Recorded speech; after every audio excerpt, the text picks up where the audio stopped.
Shalom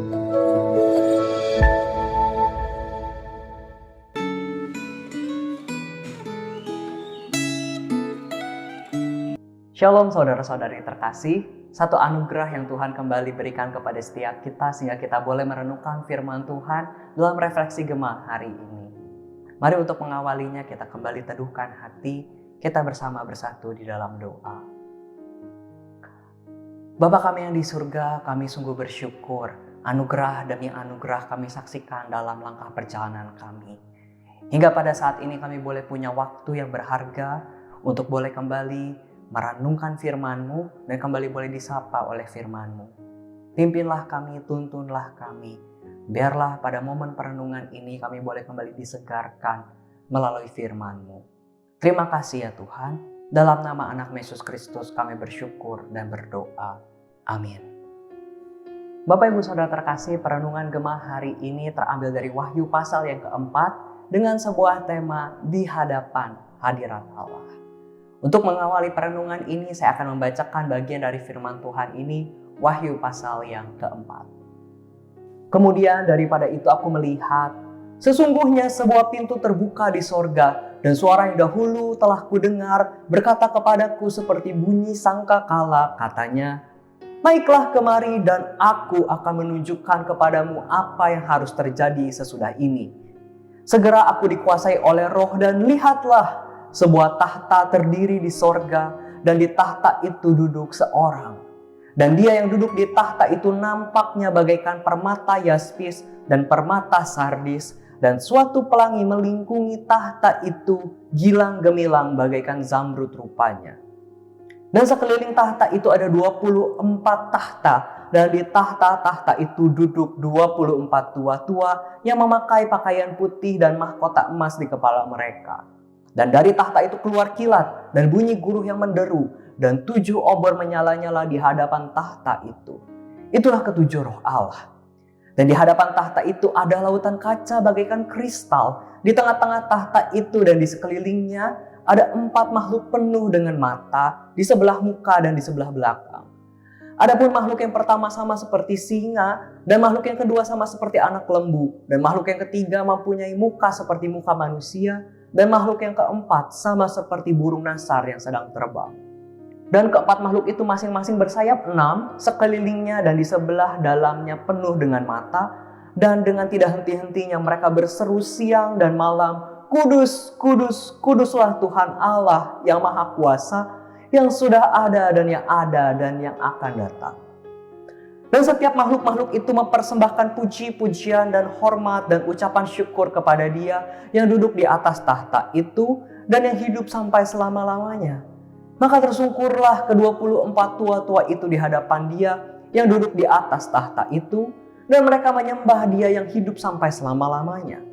Dan mereka melemparkan mahkotanya di hadapan tahta itu sambil berkata, Ya Tuhan dan Allah kami, Engkau layak menerima puji-pujian dan hormat dan kuasa.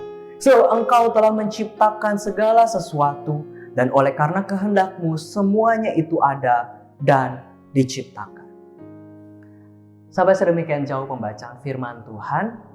Saudara-saudari terkasih, apakah Anda pernah merasakan hadirat Tuhan ketika beribadah setiap hari Minggu?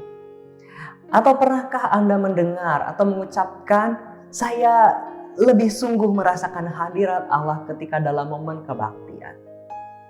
Saudara-saudari, merasakan hadirat Tuhan dalam ibadah merupakan satu kewajaran karena Dialah yang mengundang kita untuk datang kepadanya.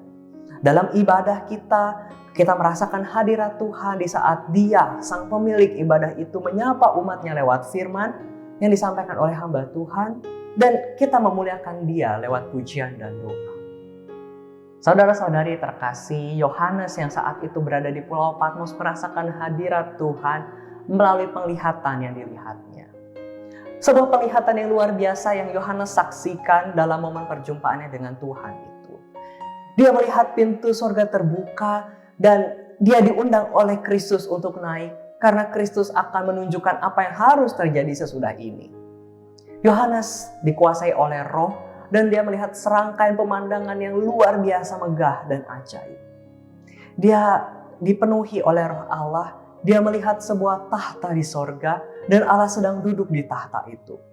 Kemuliaan Allah digambarkan seperti permata yaspis dan permata sardis. Kemudian pelangi seperti zamrud melingkungi tahta itu. Lautan kaca bagaikan kristal menggambarkan keadaan yang sangat mulia di sekitar tahta Allah itu.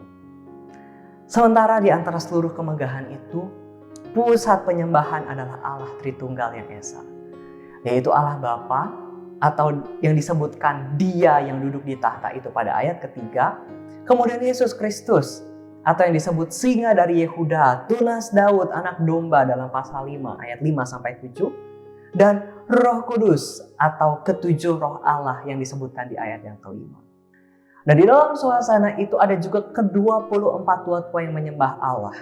Mereka bukanlah malaikat, melainkan seperti yang disebut dalam pasal 2-3, mereka adalah para pemimpin yang mewakili mereka yang menang, yang menuruti kehendak Allah. Selain itu, yang datang menyembah Allah adalah seluruh umat Allah, yang dilambangkan dengan gambaran 4 makhluk, yaitu singa, anak lembu, manusia, dan burung nasar.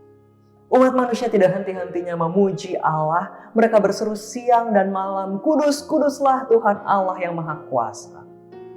Dan satu lagi penggambaran yang indah, setiap kali umat mempersembahkan puji-pujian mereka dan hormat dan ucapan syukur kepada Allah, ke-24 tua-tua itu tersungkur dan menyembah Allah.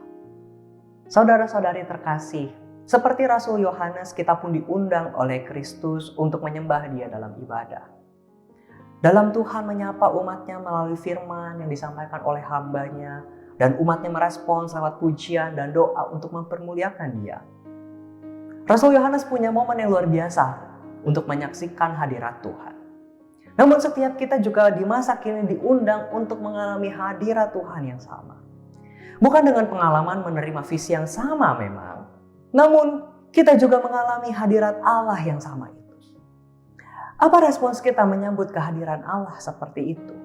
Yang bukan hanya dalam ibadah mingguan kita seharusnya alami, tetapi juga sesungguhnya dalam hidup kita setiap hari bersama dengannya.